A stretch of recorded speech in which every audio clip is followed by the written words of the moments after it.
Sim, estamos vendo. Gostaria primeiro de agradecer o convite de participar do Meetup. É a primeira vez que eu estou participando como palestrante do Meetup, do Cloud Girls. Eu já ouvi falar, mas eu também não tinha participado antes dele. Eu sou de BH e hoje eu queria falar um pouquinho sobre acessibilidade. Então, vou apresentar como a gente pode desenvolver aplicações para todas as pessoas e o que é preciso entender para mudar a mentalidade. Bom, me apresentando um pouquinho, eu sou cientista da computação por formação, engenheira de software na CIT, cofundadora da Desplug-se, que é uma iniciativa de computação desplugada, que eu e mais duas amigas temos, e eu possuo experiência em desenvolvimento de aplicações web. Aqui estão os meus contatos, mas depois vai ficar no finalzinho. E o porquê que eu vim falar sobre acessibilidade? Bom, queria saber de vocês, mas por alto, assim, vocês podem mandar no chat. Quando vocês falam de acessibilidade, quando vocês escutam a palavra acessibilidade, a primeira coisa que vem na mente de vocês são ações ou ideias ligadas a, por exemplo, a espaços que permitam que pessoas com deficiência motora, deficiência visual possam usufruir? Se sim, beleza, não está errado. Mas a acessibilidade, ela fala de muito mais coisa, ela fala além das pessoas com deficiência. E é isso que eu quero mostrar aqui hoje para vocês. O quanto a acessibilidade impacta a vida de todo mundo. Então, olhando primeiro sobre acessibilidade, o que vocês entendem, eu gosto de mostrar um pouco de números, né? Para a gente falar sobre acessibilidade nesse contexto mesmo, que normalmente é o maior foco dela, que é olhando para pessoas com deficiência. Então, se a gente for pegar em dados no Brasil, de acordo com o IBGE de 2010, o desse ano, o IBGE ele faz pesquisa de 10 em 10 anos, o desse ano foi adiado por causa do isolamento, mas de acordo com o IBGE de 2010, 23,9% da população brasileira se autodeclara com algum tipo de deficiência. O que é isso? Representa quase 1/4 da população brasileira se autodeclarando com alguma deficiência. E esse autodeclaramento envolve deficiências que são como visual, que é a perda total da visão, ou parcial, que é a baixa visão, deficiência auditiva, deficiência motora, cognitiva. E o que essas deficiências são? Por exemplo, eu uso óculos. Eu não me autodeclaro como uma pessoa com deficiência. Se eu quebrar uma perna, eu não vou me autodeclarar como uma pessoa com deficiência. Só que eu vou ter uma limitação. E para acessar um espaço, por exemplo, se eu entrar num espaço físico que só é acessado por escada, eu vou ter uma limitação ali. Aquele espaço não vai ser acessível mais para mim. Então, se a gente começar a perceber essas pequenas deficiências que todos nós estamos sujeitos, a gente vai perceber que esse número só tende a aumentar e vai estar cada vez mais próximo de atingir quase a população inteira. E se a gente olha para o aspecto global, a Organização Mundial da Saúde fala que 15% da população mundial, só um minuto, se autodeclara com algum tipo de deficiência, que é a mesma coisa. São pessoas cegas, pessoas com deficiência auditiva, pessoas com perda de mobilidade, essas pessoas que se autodeclaram. Mas se a gente olhar para uma esfera muito maior, que são as pessoas que possuem alguma limitação, seja ela temporária ou não, esse número vai aumentar cada vez mais. E a acessibilidade, ela diz muito sobre isso. E agora, pegando um gancho da acessibilidade, olhando do porquê que é importante a gente entender o quanto ela é tão abrangente, é porque a gente liga muito a acessibilidade à inclusão. Há muito tempo atrás, e ainda existe, a falsa sensação de acessibilidade. Então, a gente tem alguns pontos, como, por exemplo, entender o que é uma exclusão. Exclusão acontecia muito. Se a gente olhar para dentro das escolas, antigamente, nas escolas, as pessoas com deficiência, elas não tinham acesso àqueles espaços. Então, não era um espaço receptivo onde uma pessoa com deficiência auditiva, por exemplo, poderia estudar. Então, naquele meio, a gente excluía essas pessoas. Depois, com o decorrer do tempo, foi se observando a necessidade de evoluir esses espaços, permitindo que essas pessoas pudessem aprender, pudessem ocupar a escola. Eu estou usando o exemplo da escola, mas isso a gente consegue fazer abstração em diferentes espaços, inclusive na web. E aí surgiu a ideia de segregação, que foi o quê? A gente criar espaços separados para essas pessoas. Então, a gente tinha a escola, onde as pessoas ditas como comum participavam, mas todas as pessoas com deficiência, elas tinham um espaço isolado, separado dessas, mas elas agora tinham acesso à educação. Então, essa é a ideia da segregação.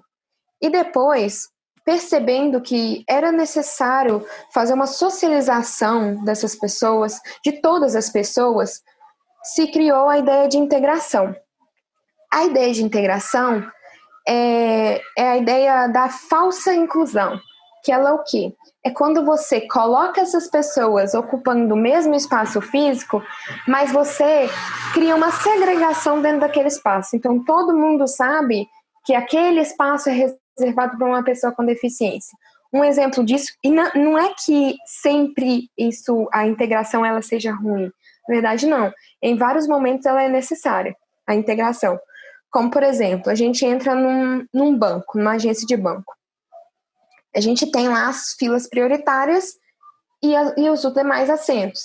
Então, ali existe uma integração, onde todos estão ocupando o mesmo espaço, só que existe uma diferenciação no acesso àquele mesmo recurso, no caso do banco. Mas a inclusão, ela seria o ideal. O que é a inclusão? É quando essas diferenças no mesmo espaço, elas deixam de existir, elas se tornam transparentes. Então, por exemplo, nas escolas, você ter alunos com deficiência aprendendo conteúdos no mesmo ambiente que os alunos ditos como comuns, os sem deficiência. E, por exemplo, quando você entra numa aplicação digital, é você entrar num site, conseguir navegar, e uma pessoa cega, por exemplo, ela também conseguir fazer todas as funcionalidades, todas as necessidades dela dentro daquele site e serem diferentes para as duas. Se o site ele tem um recurso a mais, se ele tem um recurso a menos, porque as duas conseguem usufruir daquela informação da mesma forma. Então, a acessibilidade está muito ligada à inclusão nesse ponto, que é tornar transparente e tornar o acesso comum a todos. E aí tem uma frase muito legal que eu gosto de mostrar, que é: para as pessoas sem deficiência, a tecnologia torna as coisas mais fáceis.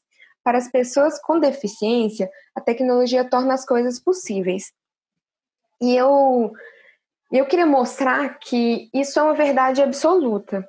Inclusive, antes do Meetup, eu estava participando de uma outra talk também falando sobre acessibilidade, e eles trouxeram também uma reflexão que eu propus a trazer para vocês, que é sobre essa questão do isolamento, o quanto a nossa tecnologia, as nossas aplicações podem impactar a vida das pessoas, principalmente neste período. Mas voltando um pouquinho antes, queria falar que hoje no Brasil existe uma lei, que é a LBI, Lei Brasileira da Inclusão, que ela define que todas as aplicações, os sítios eletrônicos do Brasil, registrados no Brasil, eles devem propor acessibilidade. As pessoas deveriam conseguir acessar de forma transparente. Essa lei foi implementada em 2015 e a discussão de acessibilidade no Brasil, ela é muito recente e ela é muito nova. Poucos desenvolvedores realmente desenvolvem aplicações acessíveis ou se preocupam com a acessibilidade durante o processo de desenvolvimento, e poucas das empresas compram essas ideias. Mas lembrando que a acessibilidade, ela hoje, se a gente olhar apenas para o número de pessoas com deficiência, é quase 1/4 da população do Brasil. Então, são 1/4 de pessoas que não estão consumindo nossos serviços, não estão consumindo nossos conteúdos, os nossos produtos, por causa dessa deficiência que a gente promove nas nossas aplicações. E também, aí, se a gente começa a olhar para as deficiências temporárias, esse número só tende a aumentar. E qual é essa reflexão que eu queria trazer para vocês? Em relação ao isolamento social. Quais são os impactos que ele está promovendo na vida das pessoas? Bom, se a gente for olhar nos impactos tecnológicos, muitos dos serviços, muitos dos acessos estão sendo requisitados por meios digitais, porque é um período em que está sendo recomendado esse distanciamento social. E com isso, desculpa, e com isso,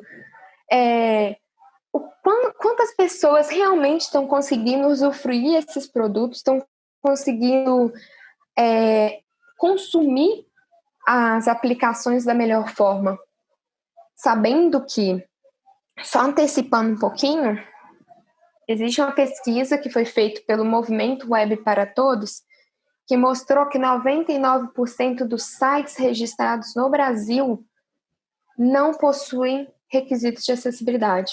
Isso é muito grave, porque hoje estamos em um distanciamento social onde muitas pessoas precisam acessar os meios digitais para conseguir um remédio, para conseguir um alimento.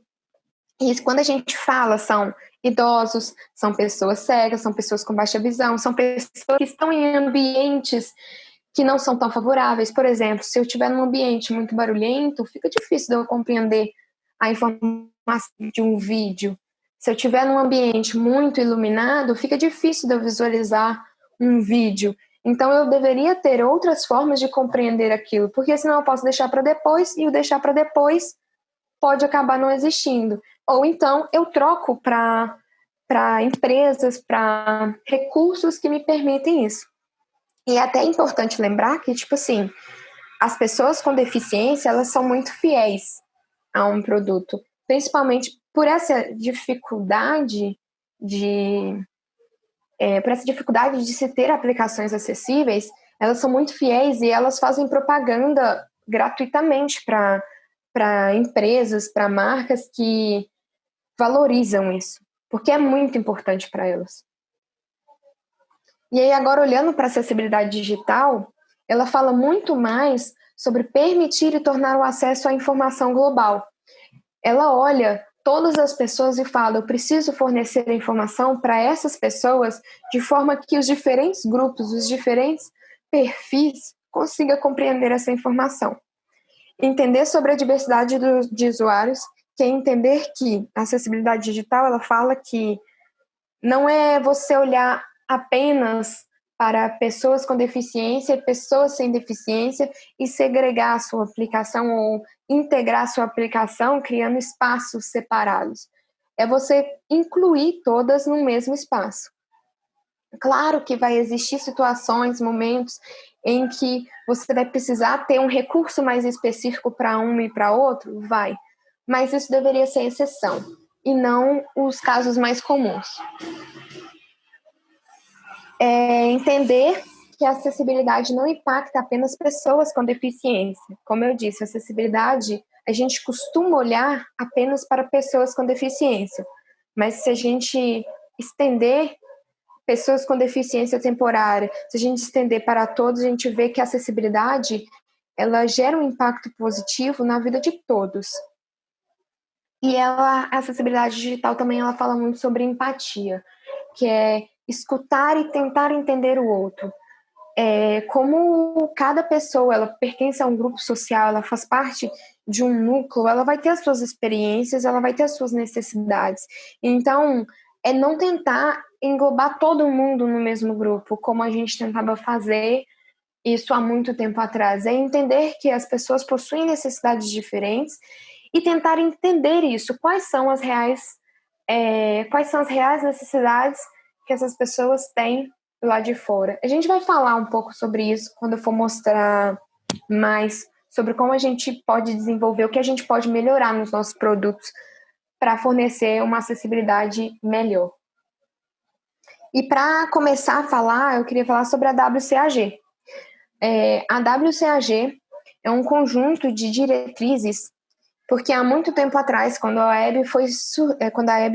web surgiu, a W3C, né, a comunidade, criou-se um conjunto de diretrizes sobre boas práticas para o desenvolvimento web. E aí, depois de um tempo, se eu não me engano, no ano 2000, para vocês verem que a acessibilidade já é discutida há muitos anos, ocorreu a necessidade de surgir a WAI, que é a Web Accessibility Initiative. Ela é um conjunto, ela é uma comunidade que faz parte da W3C com comunidades externas e empresas também. E qual que é a ideia deles? Eles, vendo o desenvolvimento da web, pensaram em criar uma diretriz, um conjunto de diretrizes que são regras, dicas, ferramentas para auxiliar o desenvolvimento web, olhando para a acessibilidade. Então, então surgiu a WCAG, né?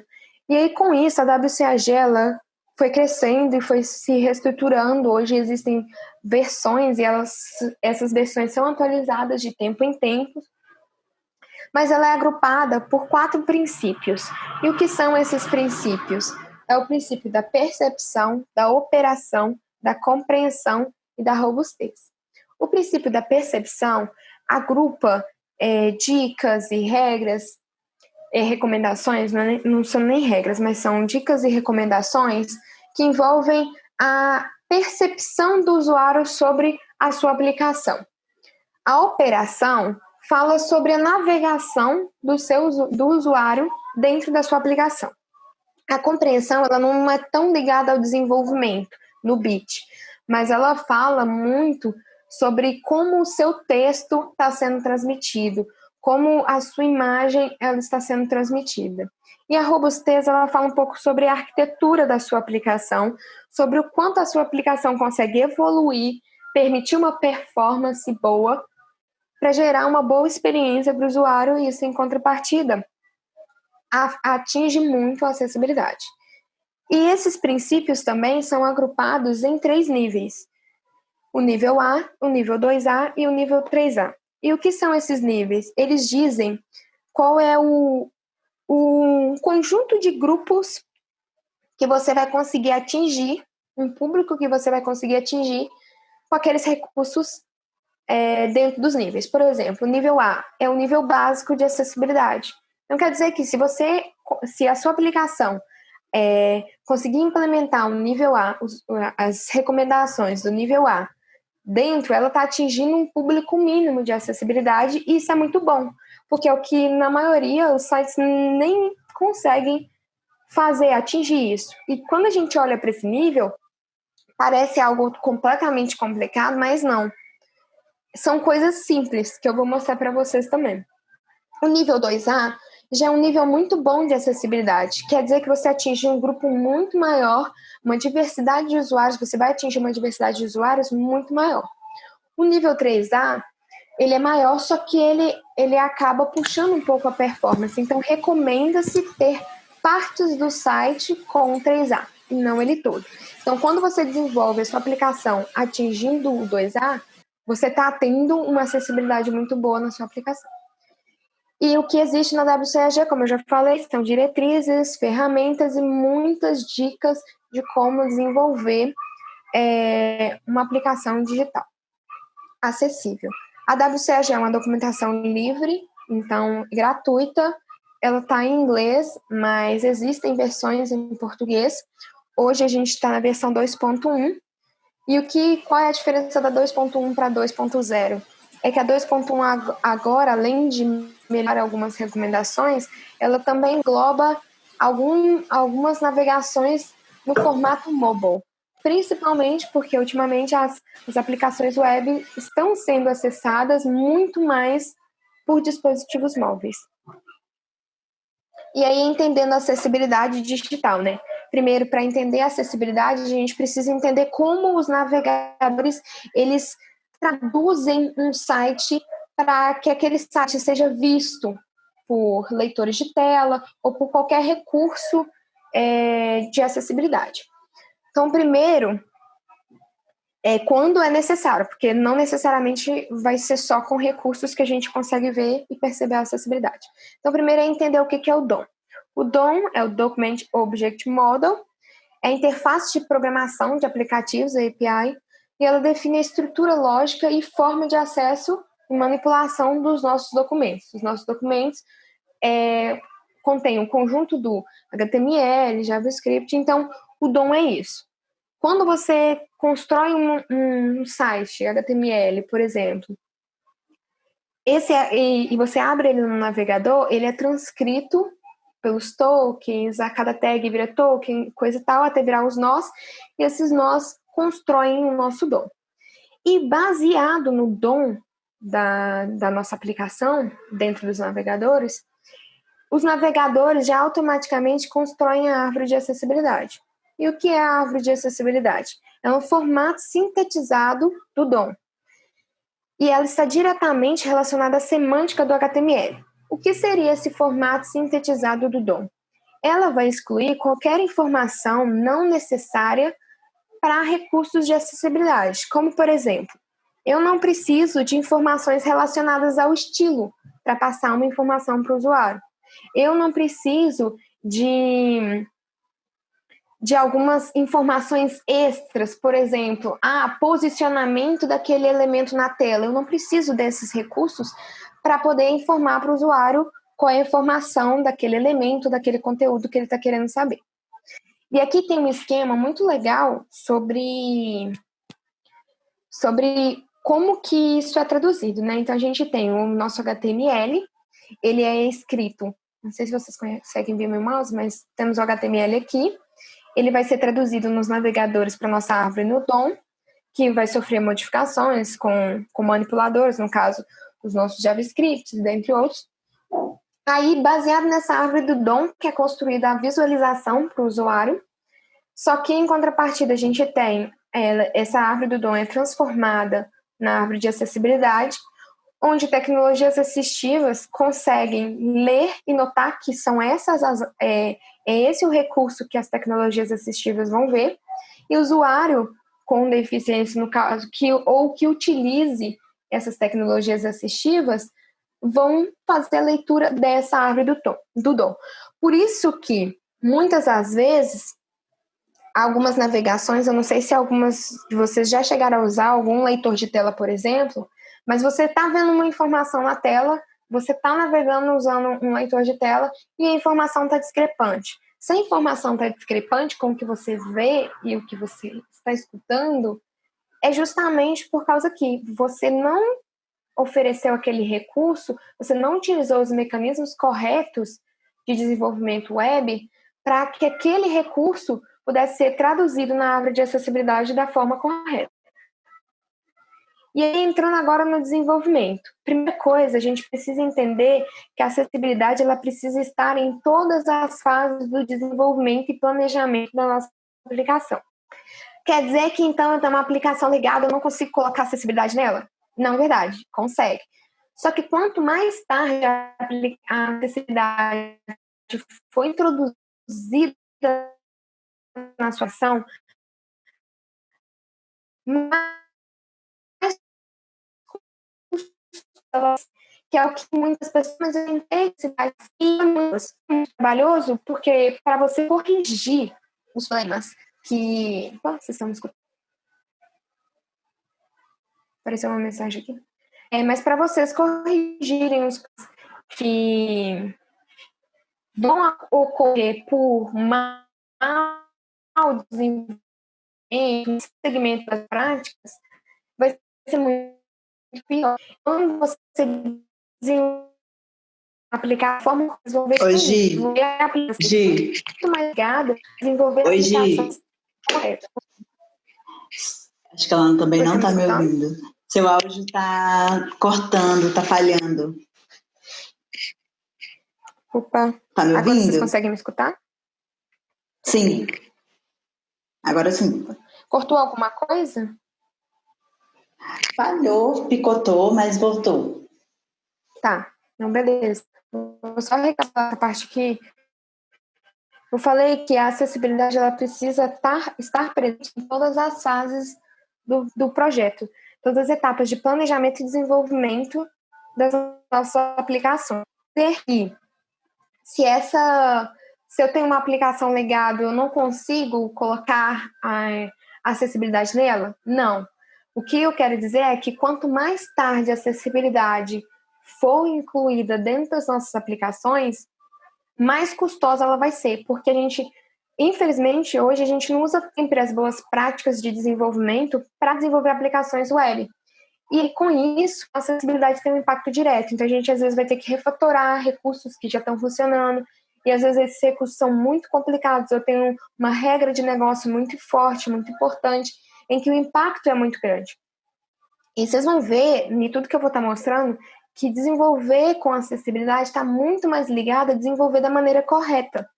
E a gente consegue, claro que tem os recursos a mais, coisa e tal, mas se a gente conseguir desenvolver da maneira correta, a gente vai conseguir no nível A, sem muito esforço.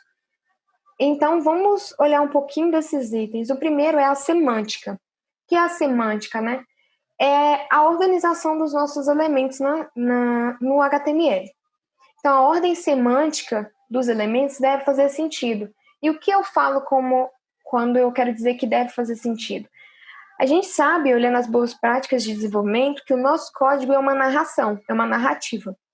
Então, quando eu olho para o meu HTML, é como se eu estivesse falando assim, primeira coisa, o usuário vai ver um header, dentro desse header ele vai ver um menu de navegação, depois desse menu de navegação ele sai do header, entra numa seção principal, onde eu vou ter uma imagem, depois eu vou ter um parágrafo, e por fim ele vai ver o meu footer, né, o meu rodapé.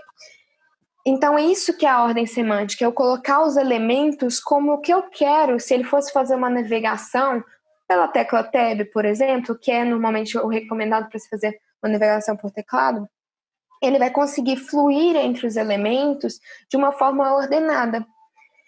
E quais são os impactos disso, né? Mas eu quero que um elemento apareça do ladinho do outro e coisa e tal.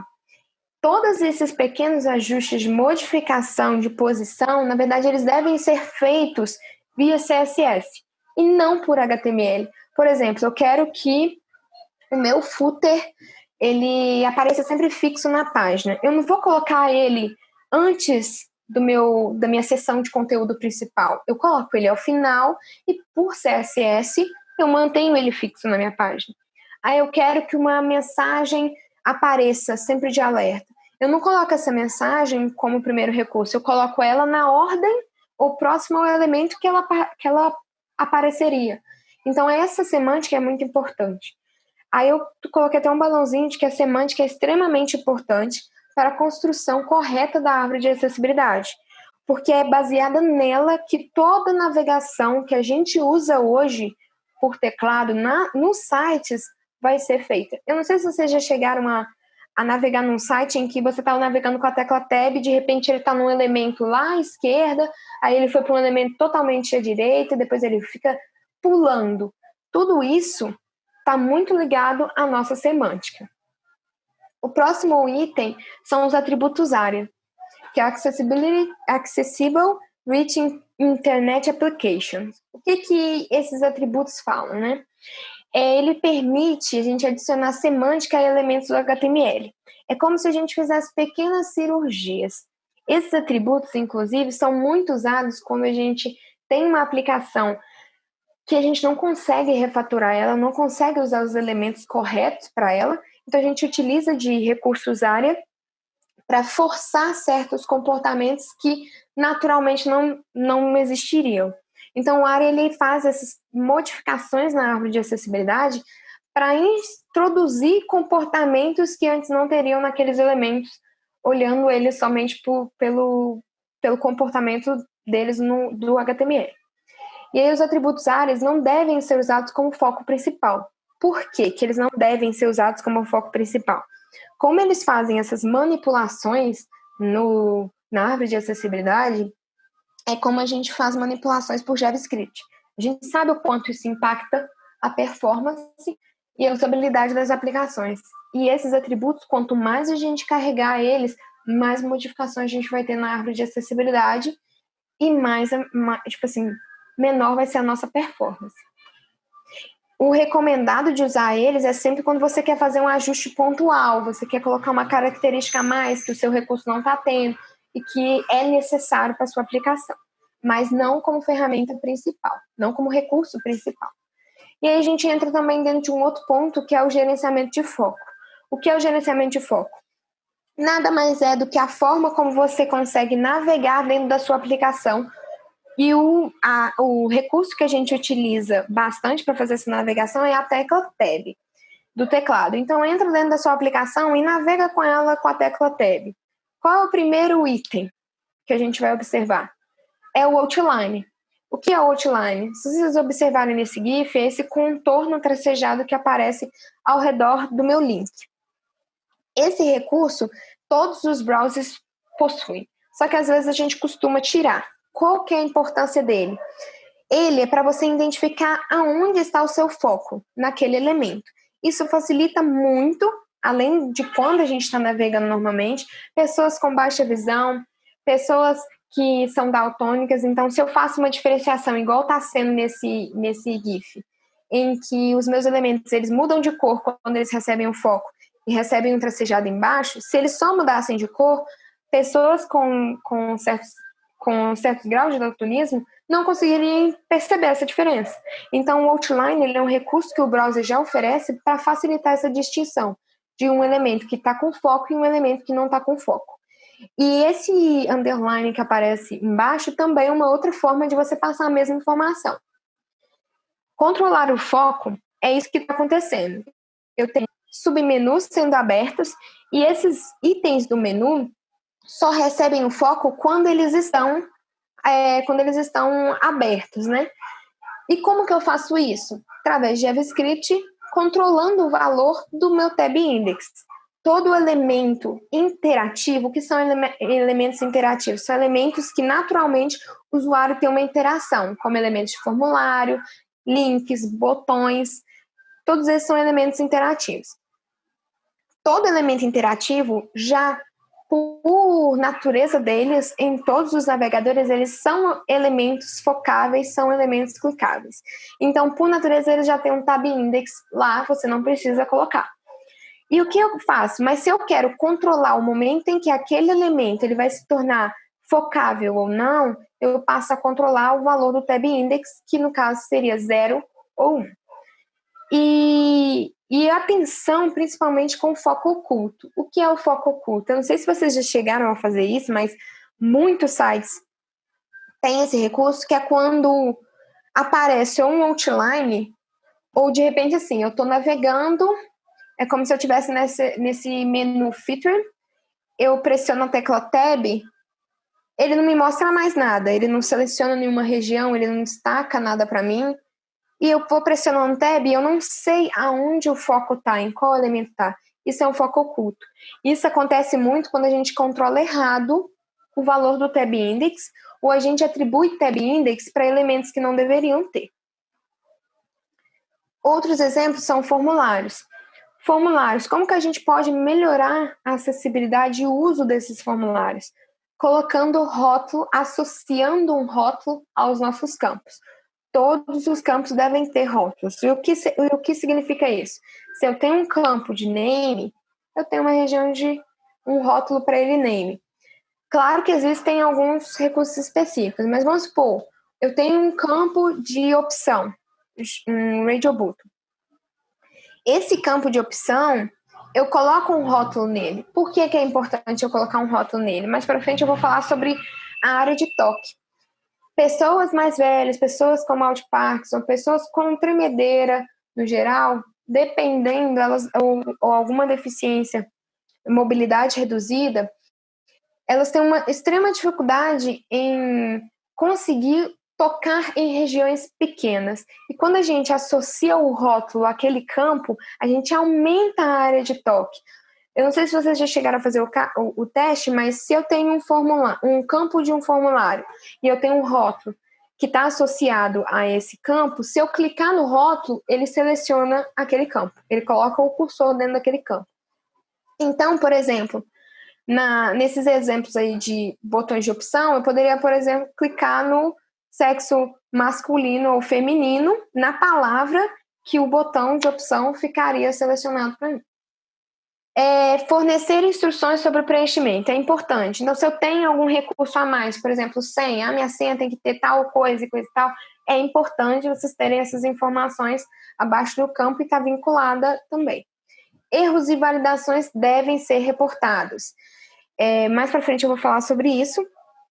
E quebre formulários longos. Igual o exemplo aqui. Eu tenho um formulário que ele tem várias perguntas.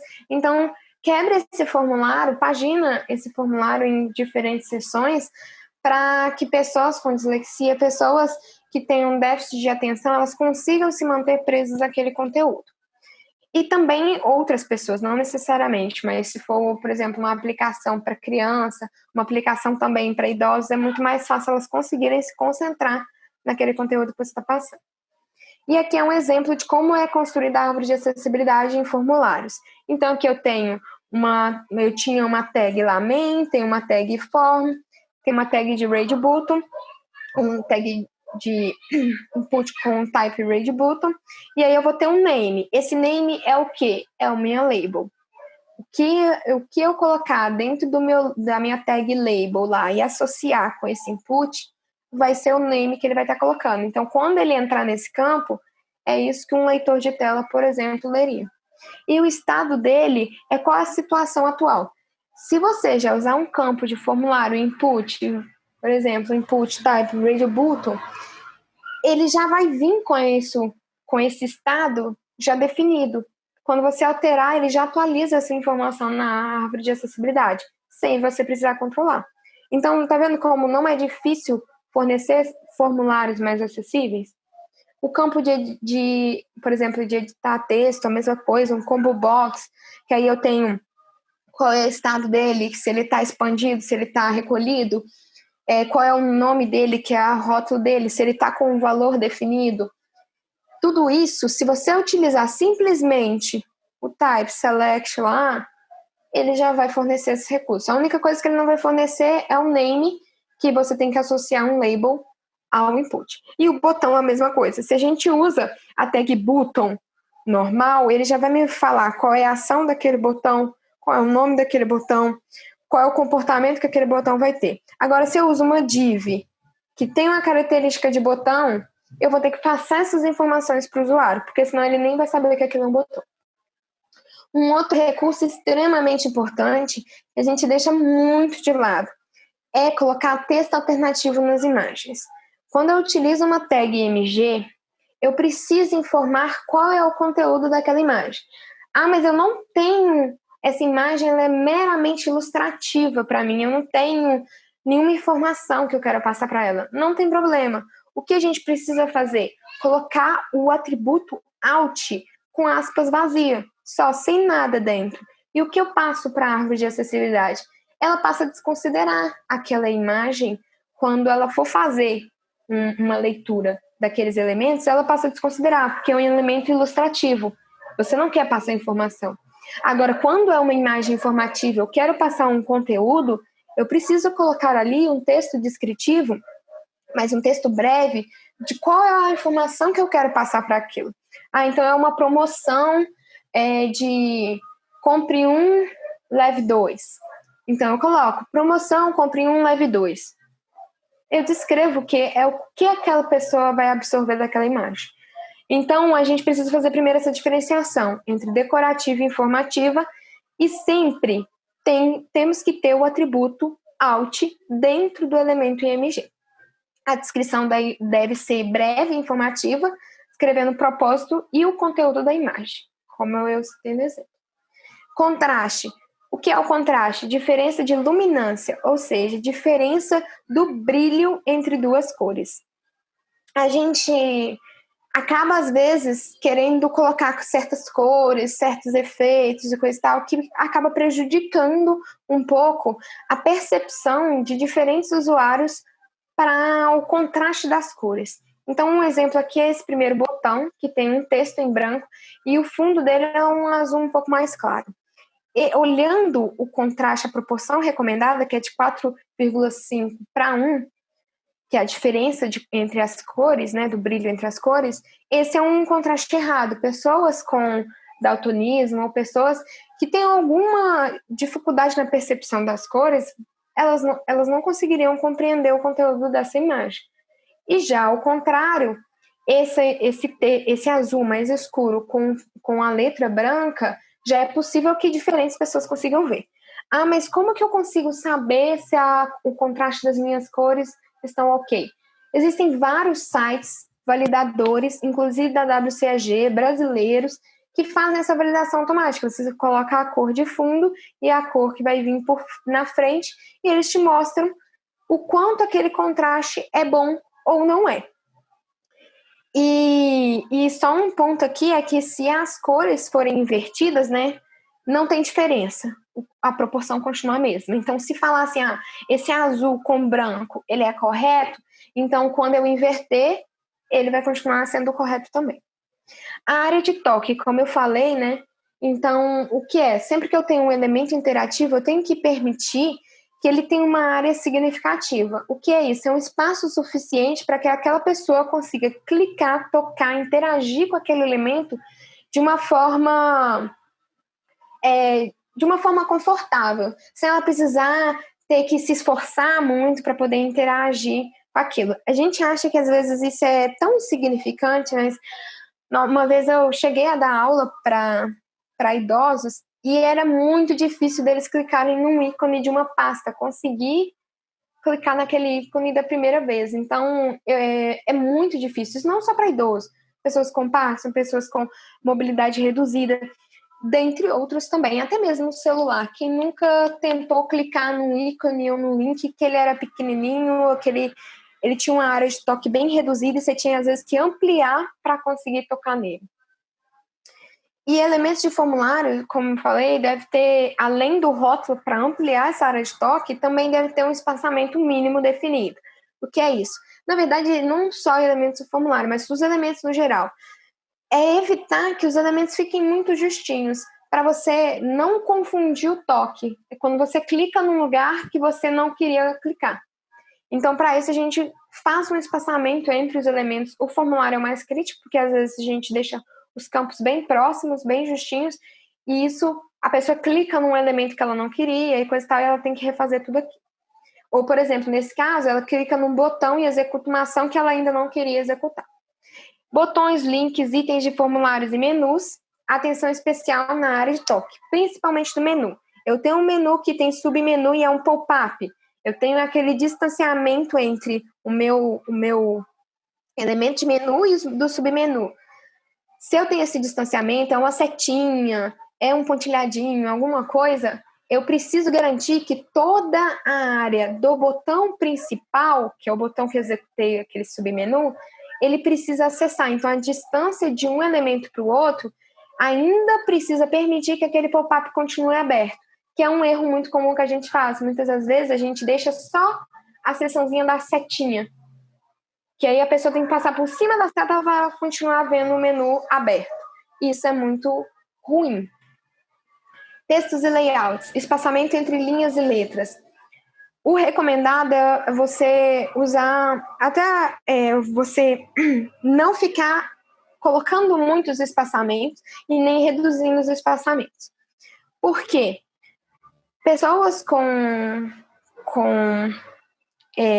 dislexia, elas tendem a se perder muito fácil no texto e às vezes elas não conseguem acompanhar o conteúdo. Então, se você deixar as letras muito justas ou as letras muito espaçadas, isso dificulta a compreensão delas. E não só de pessoas com dislexia, idosos ou qualquer outra pessoa. Fica muito mais difícil da pessoa compreender aquela informação sua quando o texto está muito juntinho ou quando ele está muito separado.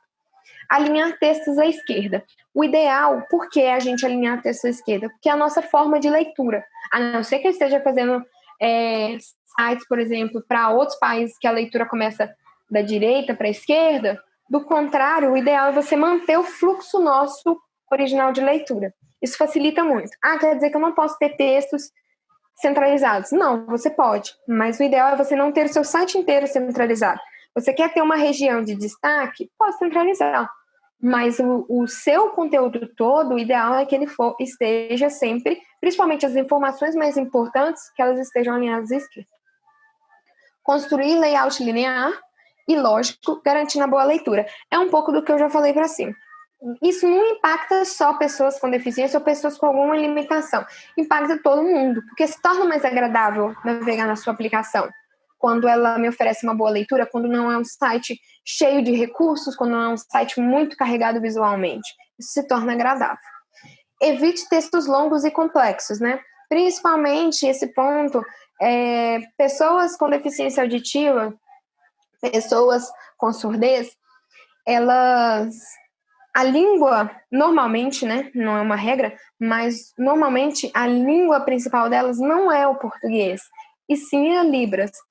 Então, elas se comunicam muito mais fácil. E a Libras, ela é muito mais resumida do que o português. Então, ter palavras muito complexas, usar muita dicção, complicar um pouco o texto, não é tão bom para esse público. Porque eles conseguem compreender o português, mas não compreendem todas as palavras. Então, às vezes, essa leitura vai se tornar mais densa, né? E outra coisa é links. Evitar deixar um texto genérico, como, por exemplo, clique aqui, leia mais. Deixar um texto que transmita uma informação. Clique neste link para saber mais sobre tal coisa. Clique sobre isso. Mas eu preciso que seja um link resumido. Não tem problema. A gente tem mecanismos, que aí, no caso, isso seria uma exceção. A gente tem mecanismos de quando a pessoa colocar o foco naquele elemento, ela saber qual que é o texto todo. Controle de alertas e mensagens. Controle de foco, né? Como eu falei, e reportar informação. Por exemplo, a gente tem um formulário e a gente quer validar esse formulário em tempo real. Tem problema? Não tem. É o recomendado? Não. O ideal seria que quando aquele foco saísse daquele elemento, aí sim reportasse um erro. Porque às vezes a pessoa nem terminou de introduzir aquela informação que ela espera e a gente está validando, está reportando um possível erro para ela. É legal porque a gente tenta antecipar. Eu sei que você está falando. Eu não quero fechar. Só que...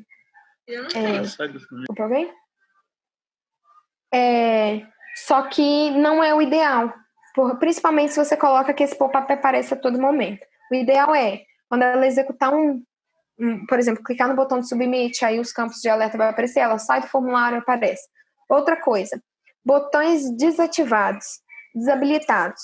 O ideal é que a gente não desabilite esses botões. Por quê? A gente acaba prendendo o usuário a um formulário, a um pedaço da nossa tela, uma parte da nossa aplicação, e nem sempre ele pode conseguir compreender de forma fácil o porquê que aquele botão está desativado.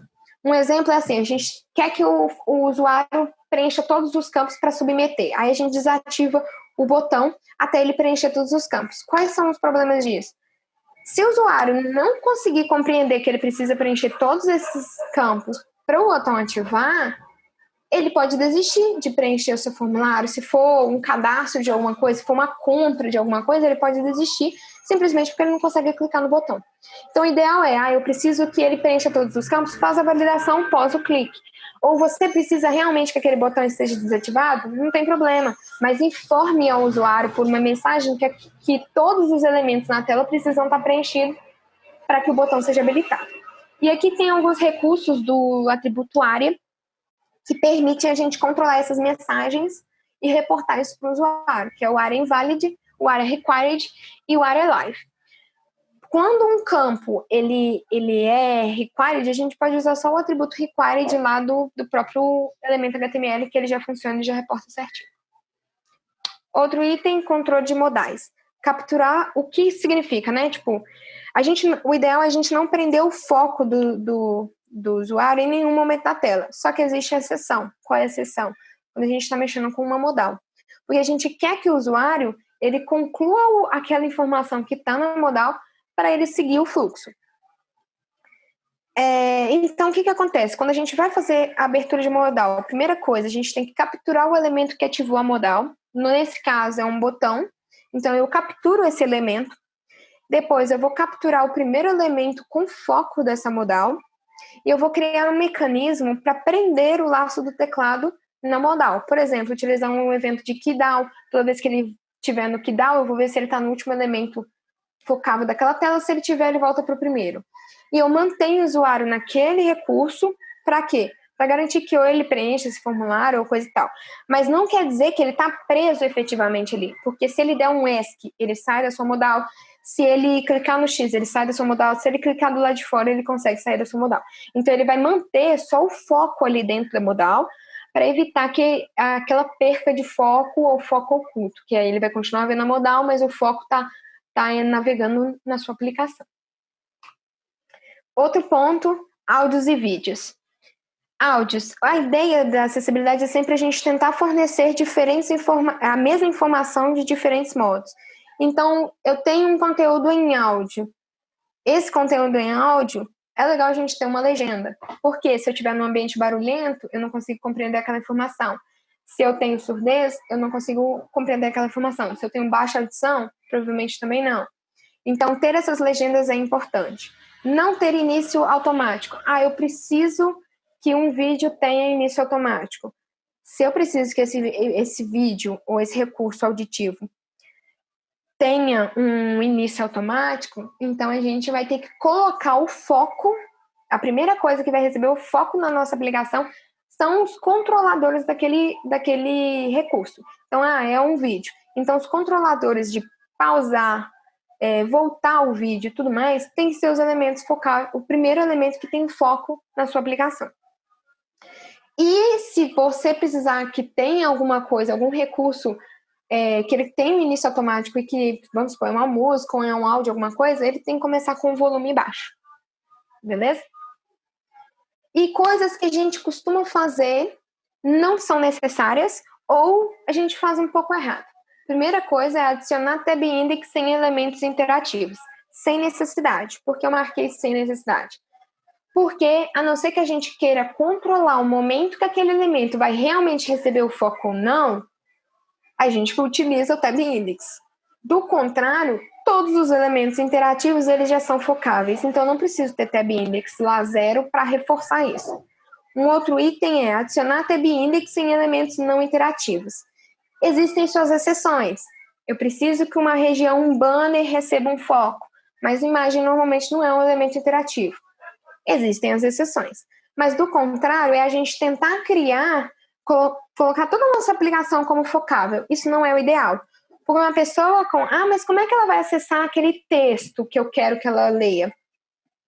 Ela possui recursos. Quando você está utilizando, por exemplo, um leitor de tela, você tem recursos desses leitores de tela para acessar qualquer conteúdo da sua página, desde que ele tenha sido construído da forma correta. Então, se eu tenho elementos de texto, eu utilizo as tags textuais, que são as tags de cabeçalho, as tags de parágrafo. Se eu tenho uma imagem, eu utilizo as tags de imagem. Se eu tenho um formulário, eu utilizo as tags de formulário. Então, aí ele consegue navegar de uma forma mais simples e fácil. Agora, se eu utilizo uma div para escrever um texto, ou um span para escrever um texto, e ele não está dentro de um elemento textual, no caso um parágrafo, por exemplo, eu tenho um problema ali, porque ele não vai conseguir navegar, ele não vai conseguir acessar aquela informação da forma correta. E que acaba sendo o segundo ponto, o terceiro ponto, né? Não dar preferência a elementos nativos, que a gente acaba utilizando div em tudo, e aí, só que a div, qual que é a funcionalidade dela numa aplicação web? É criar separadores e criar contexto visual. É para ajudar no contexto mais visual do que a própria informação que você quer passar. Então, não dar preferência a elementos nativos é ruim, porque você vai ter que colocar os comportamentos que os elementos nativos teriam já naturalmente dentro desses elementos. Então, você fica customizando demais a sua aplicação. Prender o foco em um elemento, como eu falei, mas existe a sua exceção, e ter elementos com foco oculto, que é a gente fazer o mau gerenciamento dos nossos focos.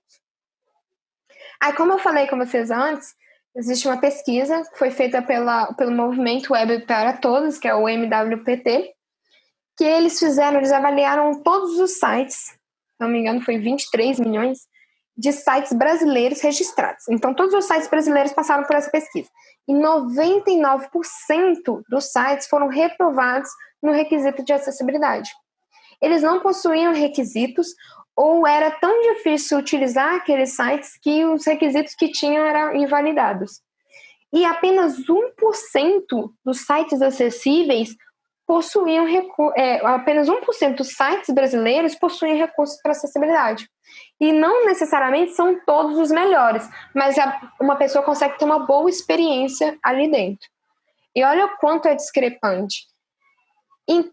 Olhando, tipo assim, tudo que eu falei que não parece ser, a um primeiro momento, né? Parece ser muito difícil, mas se a gente olha, é muito mais usar as tags corretas, preencher os atributos necessários em cada elemento, é desenvolver melhor a nossa aplicação, desenvolver boas práticas. Então, por que desses sites, de todos os sites brasileiros, 52,38% dos sites não atendem a critérios para formulários?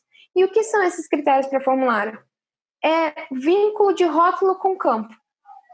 Eu não estou validando se o espaçamento entre um elemento e outro está ok. Eu valido só se o campo, essa validação que eles fizeram, validou muito mais se o campo estava associado a um formulário.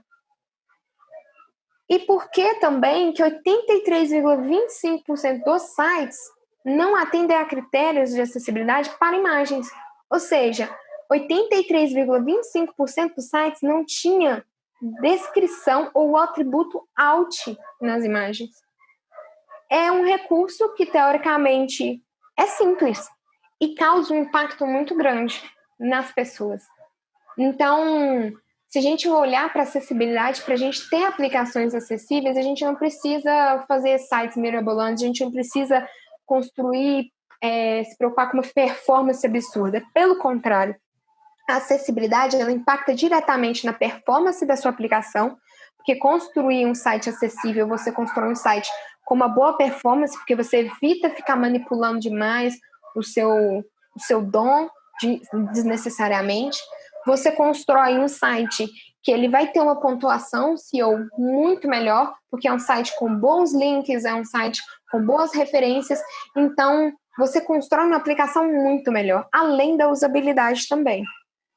E para se desenvolver uma aplicação acessível, a gente precisa ter em mente que, primeiro, é tornar o acesso à informação global, é fornecer a mesma funcionalidade de diferentes formas, então é entender que se eu tenho um erro no formulário, eu não posso passar esse erro apenas pela cor vermelha. Eu preciso ter um texto informativo, eu preciso ter um elemento de destaque ali. Se eu tenho um link, esse link eu não posso passar ele só por uma cor um pouco mais escura.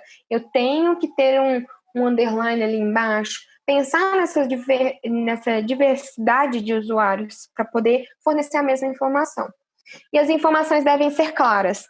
E todos os usuários devem ter o mesmo tipo de informação.